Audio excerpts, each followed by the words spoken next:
Hey, everybody. I am so excited because, number one, this is my very first live interview. And I have a very, very special guest today. Her name is Trineka Greer. She's going to tell you a little bit about herself. But I'm just super excited because this is my girlfriend. Okay, y'all. Like, she's taught me so much, and we're gonna talk about that too. We're gonna talk about it all as much as we can in the time. But she's taught me so much, and I love her so very much because she's so beautiful. She's so kind and giving and loving, and like she declares herself an introvert, but her spirit is like alive and outside, and like you're drawn to her. And so you guys will see what I mean in just a minute. And so without further ado, I want to introduce you to Trineka Greer. Yay! I wish I had some bells and whistles. I know. Thank you so much. Thank you so very much for being here. Tell the people about yourself. Tell them whatever you want them to know, as much or as little as you like.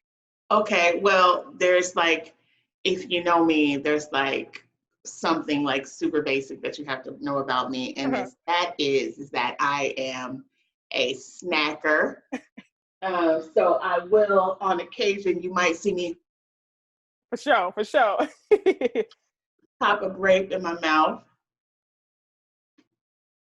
And I recently gotten back. Once I became a mother, all of a sudden I became a coffee drinker. Mm-hmm. And I love coffee. I still love coffee, but I'm trying to like eliminate sugar from my life. And I have just not been able to figure out how to make coffee that I like without sugar. Mm-hmm. I can get it from other places. I have the same ingredients they have, and it's just not working for me. So anyway, I've been able to accomplish that with tea. It's really good. The way I like it, with milk. Well, it's not with milk. It's something called nut pods. Really, really good. So anyway, I'm always snacking because, you know, I'm a fat girl. I love it. I like to eat, and I like to eat good things. And so really just trying to, make those good things more healthy these days. More about me is that, let's see, I'm a revolutionary Black feminist. Mm-hmm. I just had a birthday, so I am now 45 years old. What? Hey. Leo, hey, it's Leo season. So Tonisha had mentioned that I am an introvert. I am an introvert. That's just a fact. This pandemic, as far as not seeing people, has not bothered me one bit, that part of it. What has bothered me is just not being able to get out in the world and do the things that I like to do. Like, going out to eat once a week with my kid, or Fridays I would like go to the movies, you know what I'm saying? And that was just like to decompress from the week without my child. So not a child movie, but an adult movie. And I had like 4 hours of me time. So I miss not being able to do that, but I am an introvert. And I think that calls into, some of the misconceptions that people have about introvert, right? Introversion is really just about where you draw your energy and how you like to preserve your energy. And so introverts tend to be people who like to have alone time, who like to be really reflective, who find often that being in the company of people just pulls a lot out of them.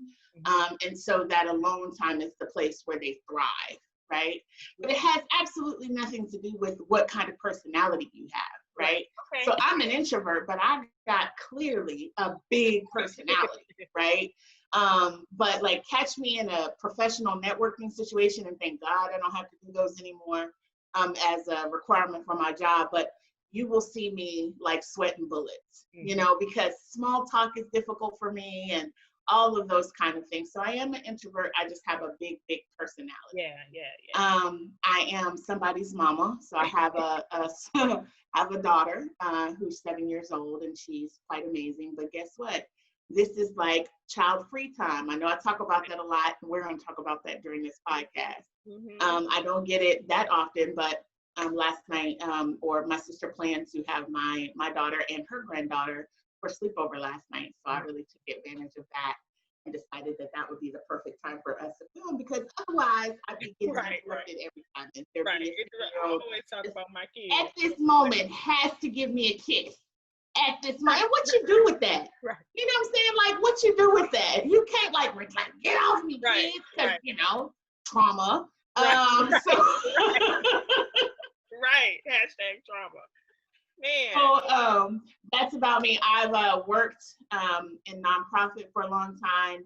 Now I work in higher education, but my profession is the same. So I am a professional communicator and I'm marketing professional. So that's what I do professionally. But yeah, I'm just kind of wild, radical, revolutionary Black feminist. Definitely very much a Black feminist socialist. If I could pay 70% of my taxes, and I knew that it would mean that everybody would have housing, that everybody would have quality food, that everybody would have health care, that everybody would have free K through grad school education, I would do it in a heartbeat. I would. But I ain't gonna give them 70% now because I know all they're gonna do is get that money to the military. So, exactly. Right. So that's me. Hi. And welcome. But do you feel like you've always been this way though? Like, have you always been so? Because when I first met you, I was like, I mean, I don't even. How long have we known each other? Maybe 10 years now. No, it's not been 10 years. We met in like 2013, I think. So it's been like 7 years. Yeah, because I already had my first son. And actually, this is right around. We met. I think the first time like in April. Okay. Right. Yeah. Mm-hmm. And then I moved to Oakland in August. It was right after my birthday that I moved to Oakland. Yeah, I mean, because when I first met you, I was just like, so 7 years ago, how old was I? I don't even remember, whatever 35 minus 7 is.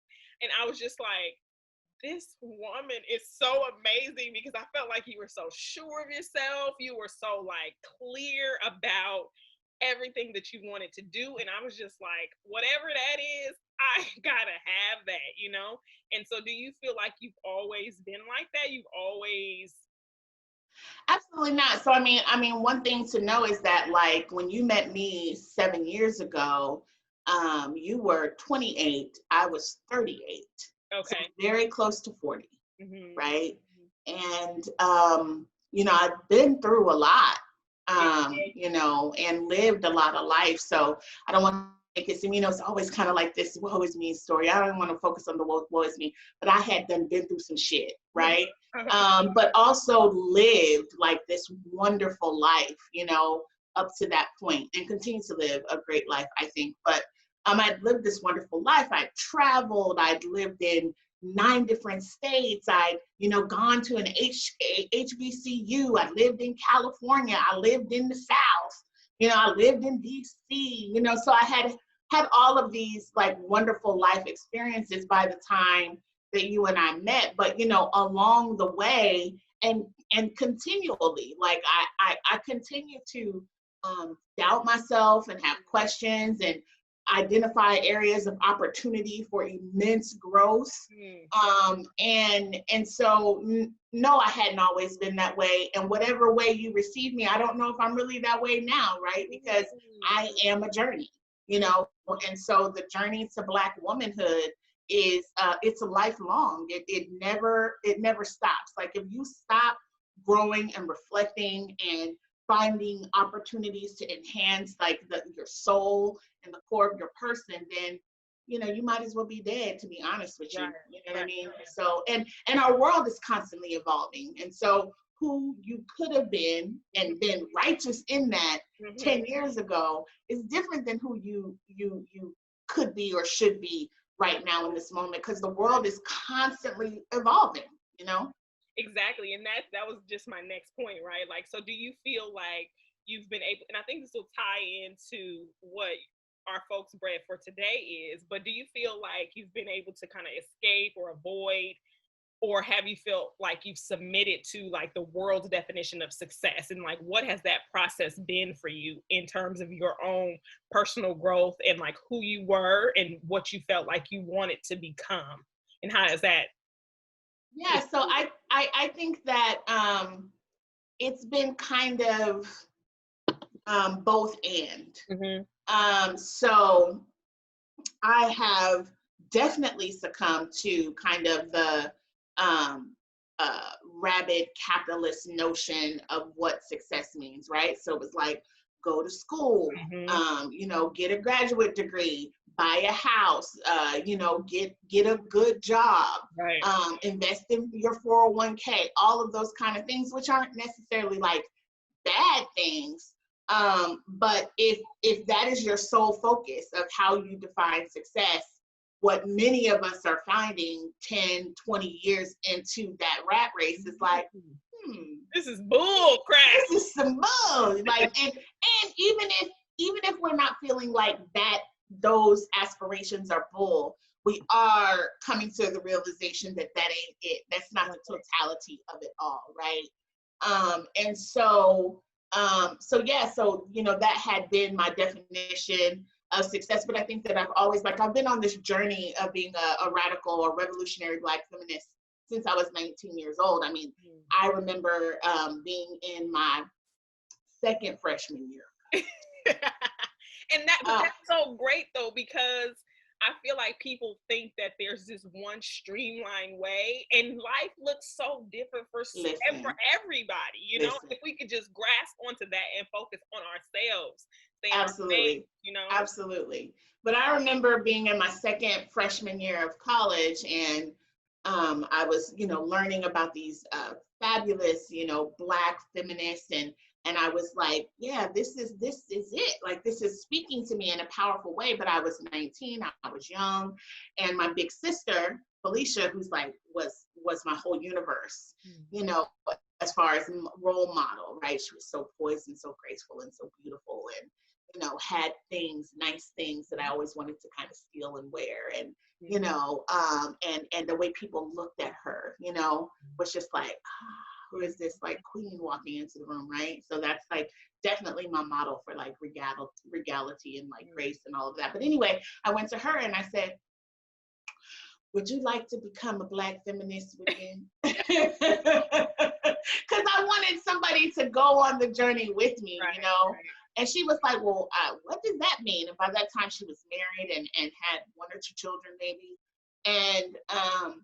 And I told her, and she was like, you know, I support some of that stuff, but you know, you go ahead and handle that. Right. And I did, and I forged ahead. And it was at that moment around 19 years old that I officially called myself like a Black feminist. It was just a Black feminist at that time. The revolutionary part didn't come till later. But you know, Black feminism is not just like a theory. It is a way of life, right? It is a praxis. It is the lens that I apply to everything that I do in life. And so, you know, so while I still had like, I got to succeed, I got to get out of college, getting on the dean's list was like, woo, I made it after having been on active probation.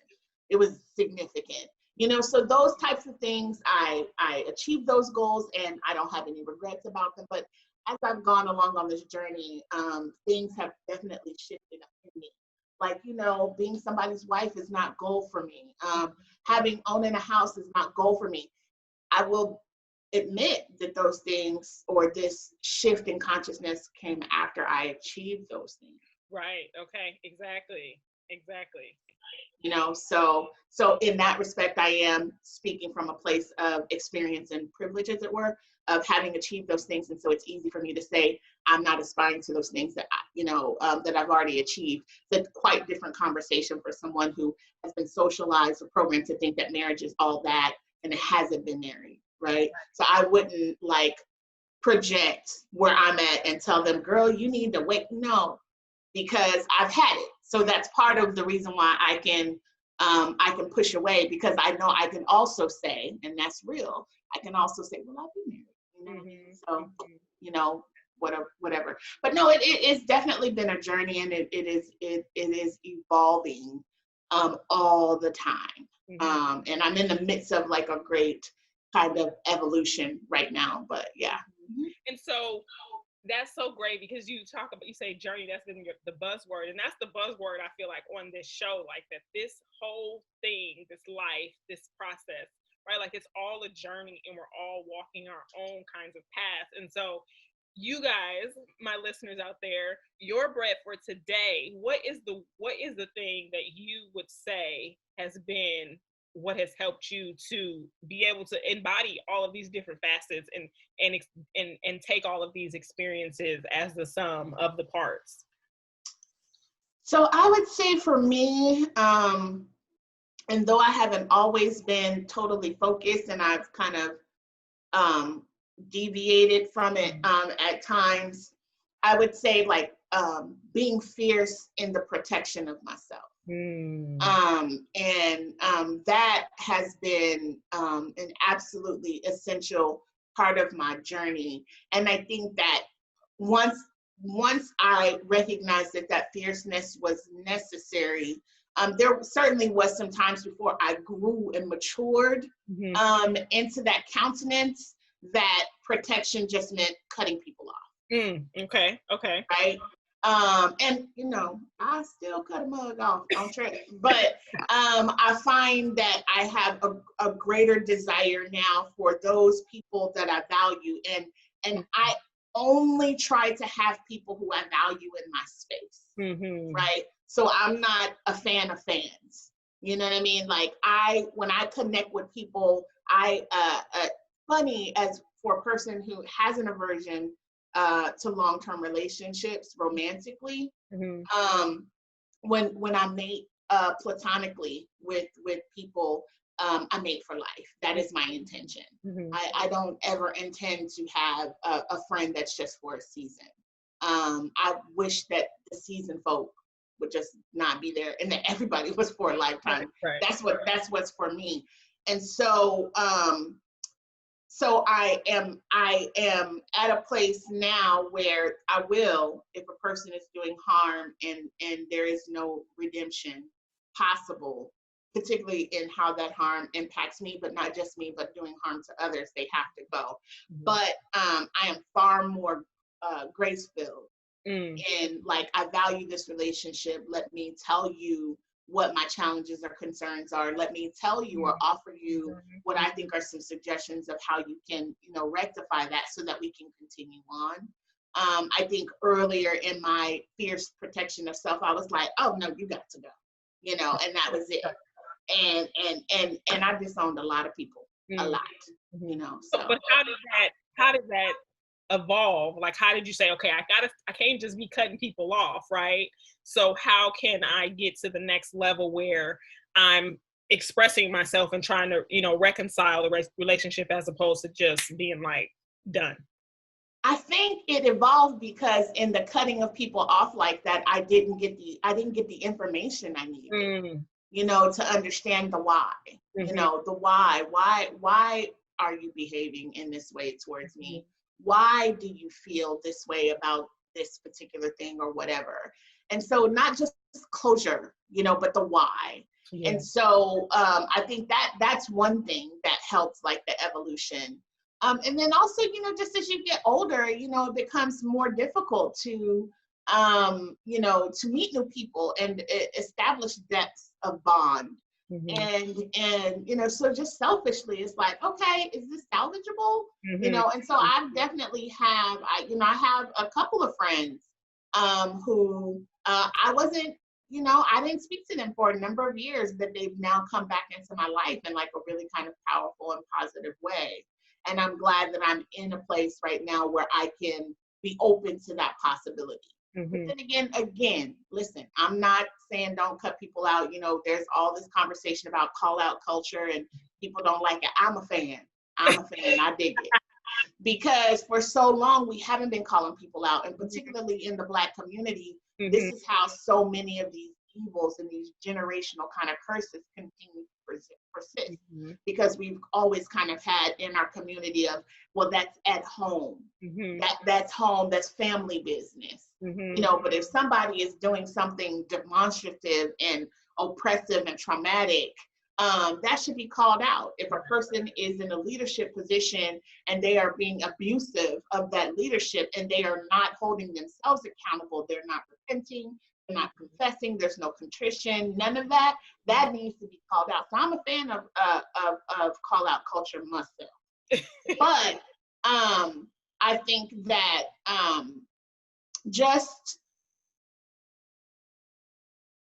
being able to like kind of name, what this challenge is that you have with somebody and giving yourself the opportunity to kind of talk through it with them. Because sometimes it doesn't result in in a reconciliation of that relationship with the person, but you get the why, not the closure. Because I don't think with pain there's ever really closure. Right. Like it's always there, you know what I mean? But you get the why that helps you grow. But yeah, I just want to hold on to people more. Yeah. You know, I just have a deep desire to hold on to people more, because the people that I bring into my space, like I said, I made for life. And so the people that I bring into my space and into my world are like hella dope. Mm-hmm. You know what I mean? And just like I would hope that they grant me some grace with all of my many, many, many challenges, because I'm like bootleg in so many ways. Like I'm a bootleg auntie, I'm a bootleg, you know, friend. I love everybody to death. I don't know your birthday. I don't. And I know that matters for people, and they grant me grace on that, on my kind of, you know, absent-mindedness. And so, which is big. Like I don't want to devalue that. Like I recognize that it's a big deal, you know, to operate kind of in the space. One of the reasons why I can never be a politician, right? Because like I could never remember all those people. Yeah. You know, but just as I want the people who love me to grant me grace, you know, I'm a know-it-all. You know, listen. Your cosign is just so swift. Right. I don't know how I feel about that right now. But you know, like I have all these quirky things about my personality that people either love, or they love other parts of me and forgive me that. And so I need to extend that same kind of grace to folk. But I am absolutely a fan of if a person is ignorant to your emotions, ignorant to their own kind of behavior, and absolutely unwilling to change, it is not your job to teach, heal, or transform that person. It is your job to fiercely protect yourself and get that person the hell away from you. I believe that. So what other ways does your protection of yourself kind of manifest yourself? I know you're like, you have this job where you're doing big things, and then you said you're a mom. So what other ways are you protect yourself, and how does that manifest itself daily? So I think that like one of the ways that I try to protect myself, you know, like on my job, as it were, is kind of like a protection of Black people. So, you know, and I'm Black, and so if I'm standing up for Black people, I'm standing up for myself. You know what I'm saying? So I have all of these spaces that I'm invited to. And I'm on the official list of who gets to attend this meeting or be a part of this committee or whatever. And every day that presents an opportunity, because what I am very, very clear about is like when we are not in the room, they do not talk about us. Yeah. Right. And they do not talk about the issues that are concerning us unless there is like some pending legal, you know, some pending action that has to be discussed. But there, you know, very rarely are people not a room full of people who don't look like us sitting out around the room thinking about how do we resolve the issues for Black people in this company, at this school, you know, at this institution, at this government bureau, whatever, wherever that space may be. You know what I mean? It's just not happening. And so one of the ways that I fiercely protect myself is just to take a deep breath and to say the thing that needs to be said in those spaces in a professional environment, right? Because when I'm speaking up on behalf of Black people, I'm speaking up on behalf of myself. And I'm also speaking up on behalf of non-Black people of color. I'm also speaking up on behalf of everybody, because at the end of the day, let's be really clear, the liberation of everybody is tied to the liberation of Black people. Right. So if we get free, that's freedom extended to everybody else, right? When we get something, everybody benefits from it. You know, case in point, affirmative action, the biggest, you know, beneficiaries, or one of the biggest beneficiaries of affirmative action is white women. Right. And so like when we come up, everybody come up. So, but I mean, obviously I'm not trying to universalize this, but I'm just saying, like, when I'm speaking up in these spaces for things that I think are fair and just and moral and ethical, you know, I'm speaking up on behalf of Black people, and that's fierce protection of myself.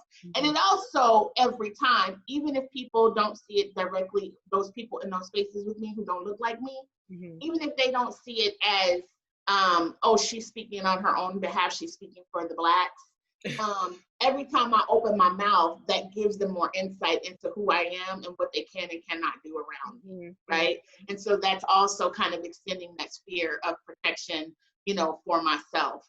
And I just, I have some really strong values. I think I say the term rabbit capitalism, but for me, capitalism by definition is rabbit, but I still say the term rabbit capitalism. And there is, even though I don't work in the for-profit sector,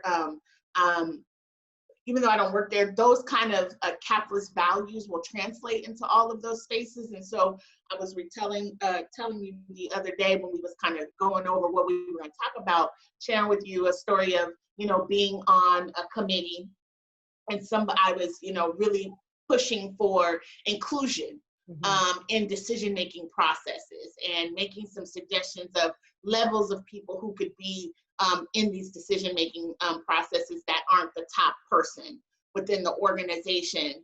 And somebody had made the comment of, well, if people just have to be like available, 24 hours a day, 7 days a week to answer these calls when we need their input. Otherwise they can, I think she might have said, shut up or something like that. And I was just like, I'm the lowest person on the totem pole in this conversation. There were, CEOs and such that were part of this conversation, very powerful muckety mucks. And I was like, hold up, homegirl, wait a minute. I said, no, I said, I don't, I said, I think it's really inappropriate to have these, these ridiculous extreme expectations of people. I think that if you have more than one representative representing a particular group, if one person isn't able to respond, then another person, can pick up the slack. But, I'm not available to y'all. And this is what I said. I'm not available to you people 24 hours a day, 7 days a week, And the current reason why is because I'm a single Black mom. But even if I didn't have any kids, I'm not available to you all 24 hours a day, 7 days a week, because that's dumb. It's just dumb. I mean, I get, wax, poetic about it, but it's just really dumb that like we live in a society that values work and productivity more than we value family time and personal time and interpersonal like cultivation of relationships and reflective personal growth and all of those things. No, work, be accessible 24 hours a day. Are you crazy? Hell no. Y'all don't pay me enough money for that. And even if I made a lot of money, y'all, because for people who make the most money don't really work all that much, right? And so they get to a point to where they don't have to work as much, but I don't feel like the model should be that you have to work 1,000 hours, a week to get to that point. It's ridiculous. And we need to disrupt that in all of the spaces that we're in. And when I disrupt that on behalf of a group of people, in this case, employees of an organization, that's fierce protection of myself as well. But I also let them know I right. not available to you people personally, period, and I would say how that looks like in my Black mommyhood is before we talk to we're gonna get to the Black mommyhood. Okay. This ain't your show, Trineka. Be led, girl. Let yourself be led. Okay. No, because I wanted to ask you, because work is such a we got to do it if we live in America, if you live in California, especially, like if you ain't working, you just independently wealthy, like you always say. I'm not independently wealthy. I wanted to know though, like how, say I'm trying to come up in my organization, but I see some things are happening that I need to protect myself from. Like, how did you get to a point where you were like, okay, I'm going to speak up about this? Like if I want to like gain that kind of courage where I see a thing happening and I know that I should say something about it, but also I gotta eat, you know what I'm saying? And like, how do you feel like, what's a step maybe that you could take to start calling these things out without totally putting yourself in jeopardy, So I think that for me, I've always had a willingness to put myself in jeopardy. Okay. Right. And I've always been the kind of person that I'll quit. I would quit without a job. I would quit after I had gotten a job and I really had needed a job for a while. So I started a job and I was broke and I needed that money really bad. Um, I've always only put up with so much what I would consider to be abuse or bad behavior at an organization. I have spoken up. I've been terminated for speaking up. You know what I'm saying? And so for me, it is about, I think the reason why I've been able to do that despite whatever the financial repercussions, because there's been times when that mattered, you know, like, okay, you do this and you might not eat tomorrow. You know what I'm saying? And there's been times when it didn't matter in the sense that, you know, financially I was good and, I had a certain amount of time to be able to, figure things out. But I think for me, I've always been of the notion that I can get another job. Like so to put it in like higher level terms, like I don't operate from a scarcity mentality. You know what I'm saying? And so I always feel like I can get another job, I can do some projects, I can figure some things out. And I can get another job if not doing exactly what I've been trained to do and what I love to do professionally. I can get another job. I will work doing, whatever. So like, when I first moved to where I am now, I didn't work for about a year. I was a stay-at-home mom for about a year because financially that's what my situation allowed for. Called it my sabbatical. It's the one I've had. It was fabulous. I recommend it to everybody. Take you a sabbatical in between these damn jobs. You know what I'm saying? Yeah. And if you stand on a job after it's a place for you need to leave, and you continue to stay for a little while because you're planning some stuff, make the plan be, I need to stack up enough chips so I can be off work for 6 months. Right. Because you need it. Because as Black people, as Black women, we are dealing with misogynoir, we're dealing with racism, all of these things. These are traumatic experiences that we're having. And just like they say, don't jump from a romantic relationship to romantic relationship. Sometimes you need, I would say in the case of Black people, Black women specifically, you always need time to decompress. Because when you're in it, you're in it and you know what you're experiencing. But in those moments of decompression, you really understand, like you get a higher level of understand of exactly what you were experiencing. And it is emotionally and psychologically devastating, and we need a moment to just kind of rest. But yeah, I've always just I knew that I would figure it out. I wasn't operating from a scarcity mentality, and it, not that it wasn't scary at times for me to make these decisions. I mean, I quit. I was a vice president at an urban league. You know what I mean? And for all intents and purposes, for people on the outside looking in, they would have thought my situation was lovely. You know what I'm saying? I had a house, I had this great job, it was highly visible, and I was doing good work, and the space was not serving me. And I needed to leave. And so I quit. I called my sister. I went for a ride in my car and I said, girl. And she was like, well, it sounds like the right thing to do. Handle it. And I went back. I typed up that little letter. Oh, no, I think I had the letter typed before I called my sister because I wanted to come back. I didn't want to, think about it anymore. I wanted to talk to my person, you know what I mean, to get the buy-in that I needed to make this move. And I did, and I quit, and that was it. And so I just think that for me, listen, I'm from East St. Louis, Illinois. Okay, my mama from East St. Louis, Illinois. I cuss a lot. The fact that I think I've only said one cuss word so far is tremendous. I always have that moment in the back of my head. I feel a little bad when I'm talking to you, Tonisha, because you don't cuss. And so I always feel like, oh God, she probably thinks I'm a heathen. No, I am, but whatever. But I know that I want to be able to bow out gracefully, right? I don't want anybody to ever be able to say, oh my God, she was this, that, and the other, because if I stay beyond what I can bear, I'm gonna start cussing people out. Like East St. Louis, the whole of East St. Louis, Illinois is gonna come up in that space with me. And I just would like to avoid that. Yeah, that's good. That's good. So what has that journey looked like for you in your parenting, right? Like I've known you since you've become a mom, right? And we talk about protecting ourselves. We talk about, your me time. We talk about, I feel like I've been a mom longer than you technically, but I feel like the ways in which I relate to my children now, right? Because I was on that whole, I gotta give up myself, right? Like it's no longer about me because I made the decision to have these kids. And so my life is theirs now.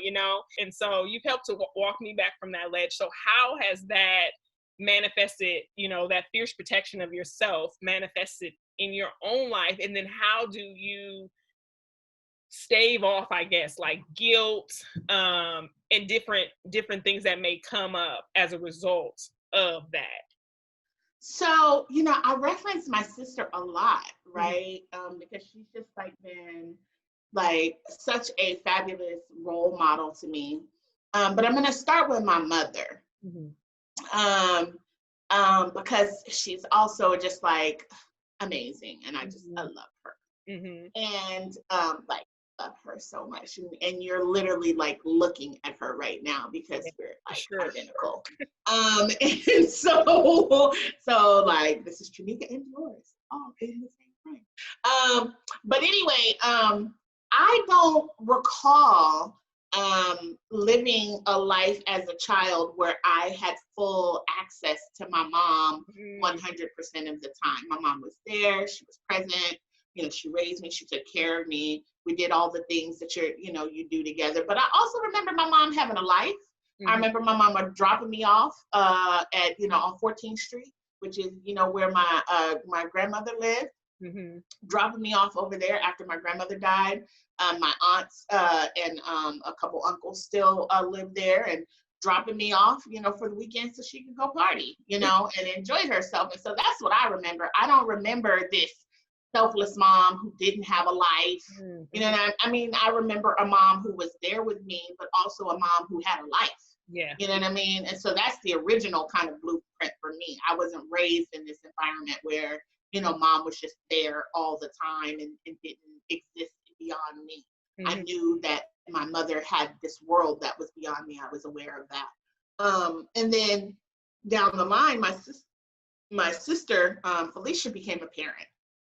And she always she was a mom and she was somebody's wife and she had a job, but she also would have these different businesses that she would do, and they were extension of whatever she was passionate about at that time. My sister's done everything from selling Avon to, she did these leather prescription pad holders that were customized.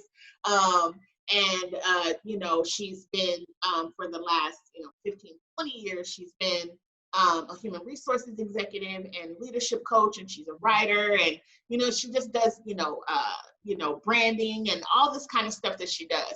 But she's her children love her, and she was there for them, and she did the things that she needed to do for them as mother. And so I just really recognized in her motherhood that she too didn't just it wasn't her whole universe didn't revolve around her children. And I think that we have to normalize that. Yeah. You know what I mean? Because in our society, you get kudos cookies if your whole universe revolves around your children, right? Those are the people you're such a great mom, right? And they are. I'm not, and if that's what if because there's some people who woke up into the world, into consciousness, and knew that motherhood was it for them. You know what I mean? And so for those people, I'm not shading those people. I think that's beautiful. But there's other ways to exist as mother, and I wasn't raised in a motherhood kind of space. I wasn't raised up seeing mothers where their whole universe revolved around their children and they didn't have these lives outside. So I think it was super easy for me. It wasn't something radical that I did that was a departure from everything that I'd known. It's just, okay, that's the way it is. You're going to have a life. So it's you always have to, once I got a little bit older, before I became a mother, it was you always need to reserve at least 20% of yourself for yourself. You know what I mean? Not just your children, but if you're partnered, something, it's your space, it's your world. I always look at people, I'm always fascinated with people who all of their friends are couple friends. You know what I mean? They have no individual friendships. If that works for them, try not to be judgmental. That works for them. It could not for me. right? And so when I became a mom, it became a natural extension. But be clear, my life is wrapped up in my child, right? And so so I'm saying all of this, right? But in this space that we're in right now, and we're at home together all the time, it looks less like this grand philosophical kind of way of being, and it looks more like spending 15 minutes on the toilet, even after I'm done, because she'll come in there, but she ain't gonna stay in there with me. You know what I'm saying? That's what it looks like in like a real practical sense. Yeah. So how do you feel like? But how do you feel like I know you said you grew up like that, but do you feel like you still had to come to that point where you knew that, sending your child away, not sending her away, but like go play with your cousins or something like that was like the best thing for both of you guys, or was it just like a natural thing that, it was like, oh, well, this is what's happening? And then how do you deal with like the being home all the time and her wanting all of your attention and being okay with saying, no, not today, not right now. Right. Mommy needs her. Well, one of the things is I became a mom in Oakland, California, and I have, wonderful friends who live in the Bay Area who just like ushered me into the process, like with just so much love and tenderness. And I'm greatly appreciative of that. But I think like all new mothers, most new mothers not all, but a lot of new mothers will tell the story of like being like real stingy with their child, and like out of fear, like just really thinking nobody can care for your child in the way that you can care for your child. And so the beginning of my motherhood journey was in Oakland with this wonderful village of a family that I had chosen. And I was just really nervous about people being able to like care for my child. She had like this piercing scream that frightened me, that still frightens me sometimes. And I was really concerned about like how people would be able to respond to that. So I really didn't leverage that, here, can you help me with this child opportunity that I had in Oakland with this wonderful village of friends who were constantly saying, girl, if you need me, I'm here. And I'm like, okay. I actually, have a confession. So my dear friend Tonisha and another dear friend Camille, for my birthday one year, had bought me a ticket to go see Grace Jones. You better not, Trineka. Go ahead. And I didn't go because I was not ready for somebody else to watch my child at the time. Yeah. And this is significant because like I love Grace Jones. I love her, everything about her. I love her so much. And I was so excited. Like I genuinely was excited, but like the day of, I just could not reconcile in my mind allowing my child not to be with me. I was terrified. And then when I left Oakland, I decided specifically to come to where my mama was, where my sisters were, to be around family for the express purpose of really like being able to lean into that support. And it's real easy. It's the end of the story. Right. Very, very easy for me to say, hey. And like my mom, though her work schedule finna change, and I'm just like, Mama. I'm not. But right now, what we have been doing, Nana Fridays is what we call them, where my mom would get my daughter on Friday evenings for 4 or 5 hours, and so my daughter would spend time with her Nana, her pop, and that would be me time. And so that was a regular thing that I kind of like really looked forward to. The pandemic took that away because I've been so serious about like staying in the home with my family. So there were weeks, several, like almost 2 months where we just didn't see anybody. And so then we restarted that. We've had some complications with that, but we're getting back into the kind of the swing of that. But like it's like, and when I'm feeling overwhelmed, reaching out to my mom or my sisters and saying, hey, can you have her overnight? I just need a night, and just saying that. And I don't feel bad about that. What I feel bad about is when I am stretched, when I'm done, when I have nothing else to give, the way that I treat her, when I'm in that space, which is being less patient and raising my voice more and things of that nature, I feel guilt about that. I don't feel guilt about asking for the break that I need so that I can recalibrate so that I won't do those things. Right, so you can show up better. Yeah. Absolutely. And I think, because I just reread In Search of Our Mother's Gardens, and I didn't, because I read it like, decades ago. And so I didn't have the same consciousness that I do now. But just in terms of like, women going in search, because our mothers created those spaces for themselves, that where their creativity could blossom and where they could feel like their whole selves. And so I think that's so when I hear you talk about that, I just think about that, because it's like, okay, I've got to cultivate my own garden so that even when your daughter comes behind you, she can see that mommy did, make space and make time, because we don't realize sometimes like what we're leaving behind, like the imprints that we're leaving, even, in our traumas, but also in our joys too, right? Like, what does joy look like? And you're protecting that too. You're protecting your joy, you're protecting your happiness, you're protecting your whole being. And I think that that's just like a profound kind of concept to think about. So that made me, reading that essay and then what you just said has made me think about that. Absolutely. And it's like practical applications. Like, you can get like all up here with it, but it's like, how does like this kind of theoretical kind of or philosophical thing that you have up here, how do you apply it practically in your life, right? And so one of the ways I do that is I have always had a different kind of biological clock as it relates to my time. I'm a night owl. I typically don't eat lunch until like 3:00. I'm not hungry for breakfast until like 10, 11.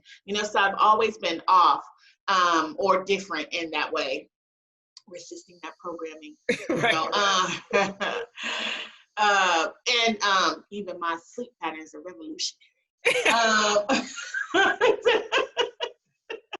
But one of the things that I do is like, I've talked about this already. I love to eat. I love food. I love to cook, and I love tasty food. And, I've had food fantasies like for a long time where, it'll be 11 o'clock at work and I'll be like, ooh, curry goat for dinner. You know what I mean? Type deal. And so I love that. And being able to enjoy food is something you lose when you become a parent. Listen. I'm gonna just tell y'all that. Listen. If it ain't them, wanting your last bite of food, to the multiple requests that they had to where you can't even sit down and enjoy your food. And for some people, this ain't my issue, but for some people, what they even cook has had to change because they have children. I haven't done that because I got really great advice from a dear Nigerian, a friend of mine who is Nigerian, named Deuce, who I love so much, and who has 3 beautiful, beautiful, beautiful babies. But before she even had children, I remember her telling me, because I was like, I'm concerned about like this food. Now I'm gonna have to make macaroni and cheese all the time. And she was like, no, girl. She was like, that's not how we do. We give them kids what we eat. Mm-hmm. And she's like, that's why we all like, she's talking about, her people, Nigerian folk, we eat hot stuff because we've been eating hot peppers and stuff since we were kids. Mm-hmm. So, this is what you got to eat. Either you go eat it or you're not. You know what I'm saying? And so I'm just so glad she gave me that advice, right? Because I was really thinking I had to do the other thing. Mm-hmm. And so now my child has this wonderfully sophisticated palate, and she does all kinds of things. I mean, my child likes beans, black beans, pinto beans, lima beans, navy beans, red beans, black eyed peas, you name it. She loves all of these things, which ain't really sophisticated. Like, beans are really a staple, but a lot of kids don't like beans. Yeah. You know what I mean? And so, but what I do, and since it's not an inconvenience for me because I eat late anyway, is I actually don't eat at the same time as my daughter most of the time. I do sit at the table with her. Mm-hmm. Not all the time, but sometimes, and I will, when she'll say, "Mommy, eat with me right now," because she really enjoys that, so I'll do that. But also, I have to balance out. We're together all day. Mm-hmm. We eat lunch together typically. You know what I mean? So we're together all day, and I do think a family sitting down to eat dinner together has a lot of value. And I Mm-hmm. think that people who need to do that should do that. For me, being able to sit down and enjoy my food uninterrupted is a great pleasure that I appreciate having. It reminds me that I am this whole human being outside of being a mother. Mm-hmm. And one of those kind of baser things that I really, really enjoy, food, the edification of my body, that I get to enjoy that in my way. You know what I mean? And so that's something that I do for myself, even though I know my daughter would like me to eat with her every day. I feel like she gonna be okay. You know what I mean? And this is something I can choose me in this moment. Mm-hmm. So that's kind of the practical application of the fierce protection of self. Yeah, you helped me with that, because I used to sit down with my kids and they would annoy the heck out of me because they'd be getting up, sit down, like just having a fuss at them and not being able to, because I like hot food. Hot food in the sense that it's warm when I eat. Uh-huh. When I eat it, it's not cold, Mm-hmm. And so having to be like, okay, I can sit here with y'all, but I'm gonna just eat later because I need to just be able to consume. Yes. I'm not talking to you. Leave me alone. Absolutely. And I don't know about you, like, we eating Caesar salad, she asking for ketchup. I'm Right. like, Everything. I swear. I mean, it'll be like a million things. She done dropped her fork on. Yeah, exactly. Exactly. So I guess it's just her whole eating is very stressful for me. Yeah. And so I just want to get through that, and I want her to enjoy her food without also me like, Exactly. you know what I mean? Because she loves, my baby, she loves to eat too. She's a foodie. She also has food things. I'm gonna pass that on to my baby. As we just wrap up, I wanted to, so folks, your bread for today is just to protect yourself, right? Fierce protection of self, because it helps you to grow. I think the way that I kind of want to end this is because Trineka, when I met Trineka, I was just like so in awe of her. And one thing she would always say is, you got to do your own work. Like that, she always say that. Like, I can't do the work for you. You got to do your own work in whatever way. Even last night, she called me out on something like, that's offensive. You know what I'm saying? Like, reconfigure that. Rethink about that. Let's go back to the drawing board. And so I guess my question, or your final thoughts in terms of like protecting yourself. What's one piece of advice, maybe? I know people hate, like, what's one thing you would tell, but one thing you'd say to 30-year-old me? I'm journeying along. I'm trying to develop a better sense of self. Most of my audience are Black women. I know you love Black women. I love Black women. Like, how can they begin or continue or re-envision what it looks like to protect themselves? Like, one thing, because you only need enough bread for today. So one thing you can do to kind of like begin that process. I would say, and you told me you was gonna ask this, so I should like have an answer so I could like come off as like so wise and and stuff. But I would say I think I'm gonna connect it back to something that you taught me, which was and let me just say this.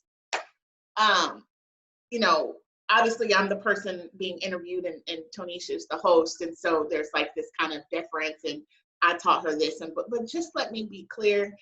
When I became a mom and was talking about, you know, what's happening or whatever, and talking with Tonisha, and she was suggested to me one time. She was like, "You need to join a mommy group," and I was like, "Girl, you is my mommy group." You know what I mean?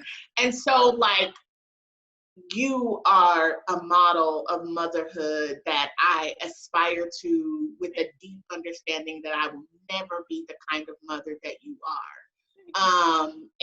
But there are learnings, you know, pieces of bread that I get from you that I absolutely apply to my life. And so one of those things was that notion of like kind of one small thing, you know what I mean? So, you know, because like, the kind of trying to wrap your head around like the totality of the shift and transformation and change that you need to make in your life, or the totality of all your needs. It's just too much. You become overwhelmed, and then you just don't do anything, right? And so like really kind of that theory or that notion of like the one small thing. And so I would say, as people are really first taking a hold of that notion of the need to fiercely, unapologetically, and selfishly protecting themselves. Because if you're not selfish about yourself, then who else is going to honor you and protect you as much, you know, as much? You know, you have to be the model to people of what you expect and how they carry you and treat you and hold you, right? You have to be the model for that. And it's okay to be selfish in that. You know what I'm saying? So once you are like, yes, that's it. That's what I want to do. It is like identifying the most pressing need for protection that you have in that moment and focusing on that first, right? So for some folk, it may not be all the day-to-day little stuff. They can get with that, but they have like a big trauma that they have not dealt with. And that's where they need to focus all of their energy on at the beginning of that journey, right? It is whatever that is for you in that moment at that time that you decide to embark upon that journey of like fiercely protecting yourself. What is the most essential thing that I need to protect myself from today? Right? Where do I want to start? Where do I want to pour into all of my energy? And it could be small, it could be big, but focusing on that thing as opposed to focusing on all the shifts, because there's so many shifts that we all have to make in our life. And if you focus on all of them or try to focus on all of them, you just become overwhelmed in that. So that's what I would say. No, that's great, right? Like, yeah, taking, like you said, that one piece of bread and just chewing on that and and then it'll all become a whole loaf. I think that that's great. Thank you so much for your time. Our time is up. Yeah, unless you got some more stuff to say, girl. I ain't got no more. Oh my God. It's been like an hour too, so. Listen, and that's what happens. That's what happens. See, but isn't it beautiful? Like I have to say, there is no one I love more collectively than Black women and girls. Yeah. Like I reserve all of my grace for Black women and girls. Even when we are in places and spaces of needing deep correction, I am willing to embark upon that journey with a Black girl or a Black woman. And there's so many spaces where correction is needed outside of that, but there's only, my reservoir of energy is limited, right? It's not infinite.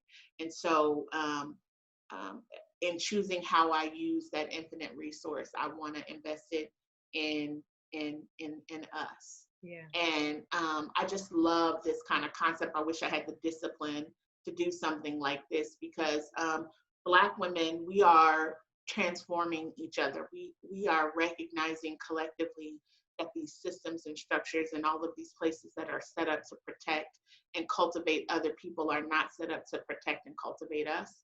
And so sisters are doing it for ourselves, and we're creating these spaces, these virtual spaces, these podcasts, as a way of like really inviting others into our journey, so that our circle, our village becomes exponentially bigger. And it's just such a beautiful thing. And I love us.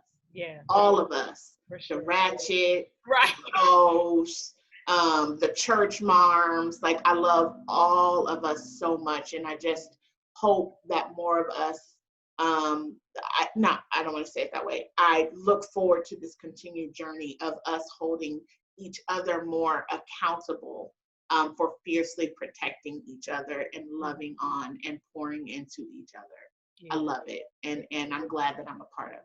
Me too. And I was just going to say, because we are the least protected, right? We are the least protected. And so if we don't do it ourselves, and that's, like I said, that's the lesson that you've taught me, that we've got to protect ourselves. We got to protect ourselves, like our solo selves, but our collective selves as well. And I think that is what I try to hold as I do these things, because I'm only speaking from my Black woman, mother, Christian, wife perspective, and I recognize that. But I know that we are a diverse, set of folks. So, and this is a great example, because we could not be more different, right, in our life paths, our life journeys. Though we are a lot alike too, to be clear, our values. I think, what we hold the most sacred and dear and important and vital, and what we, I think, would both be willing to lay our lives down on the line for are the same. But, we are so different. And I love that you and I have been able to have some challenging conversations about, judgmentalness on both sides and what that looks like, and honoring both people's lived experiences, and I think it's absolutely beautiful. But yeah, we have to protect each other. We have to stop doing this thing where, like, we are Black male or male identified in ways that are really hurtful to each other, because we see that a lot, right? And we have to stop that. And that just starts with kind of like acceptance. Like, I can accept somebody has a different life path and has a different relationship to sex and sexuality and sexual identity and all of those kind of things that I do. And if our values don't invalidate another human being, then okay. You know what I'm saying? like, we ain't got to be the same. We ain't got to think the same about that, so. And that too is a protection of yourself, right? Like, you can hold all of your things and also be in relationship with someone who you may not agree with, but the values are the same. You can still hold those things and protect that. It's not like you're succumbing to something, but you're having a better understanding of people. I think that's great. Yeah. Absolutely. I mean, it's essential. I mean, it because we're just not all going to agree on everything. We're not all going to agree on approaches to dealing with issues. Like, we're going to be differences, but there are going to be differences. But how can we get out of each other's way? How can we lend our support? You know what I mean? How can we? It should always be about, like, my deepest desire is to be, or my greatest desire is to be in deep connection with Black women, and for us to just, like, have this universal sisterhood and all of those things that people complain about, cattiness and backbiting and all of that doesn't exist. I think it's possible. You know what I mean? And I think that as we're all going on this journey of self-love and self-protection and self-care, I think that we are going to continue to see even more beautiful relationships between Black women. Because I think that oftentimes relation to each other is difficult if there is a fissure in one's relation to their own self, right? And so if you're struggling with self-esteem, if you're struggling with not, like, knowing what your purpose is, then you can be real disruptive in your relationships with other people in those spaces. But when you are confident, when you have clarity, even if it's evolving, which it should be, but if you have clarity, that's something that you can share, with other people, and people can become empowered just by your energy. And so I think that when we are treating ourselves better, and we're loving ourselves more, then that creates the space for us to treat each other better, other Black women better, and to love other Black women even more, you know? So. Well, we're going to end right there because that was great. Bam. Drop that mic, girl. So, you guys, that's your bread for today. Protect yourself fiercely, right? Loving yourself fiercely, protecting yourself fiercely. That's all we got for today, folks. I'm your host, Tonisha Russell. Peace.